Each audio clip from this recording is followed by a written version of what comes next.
શું કહું વાત વિવેકની, વળી વાલાના બળને કારણે. ભક્તજનના ભાવ જોઈ તે સર્વેને જાઉં હું વારણે.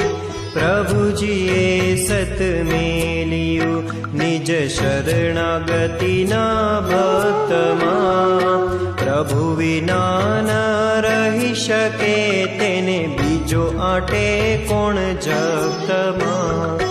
હરિની મૂર્તિ ગણાય જે તેને સેવીએ પ્રભુજીની પહેર. શરણાગતે રસ બસ રહે તેને જાણો મૂર્તિની મેર. સ્વરૂપમાં હરિ છે વસ્યા, હરિ માહી વસ્યા છે તે ભક્ત.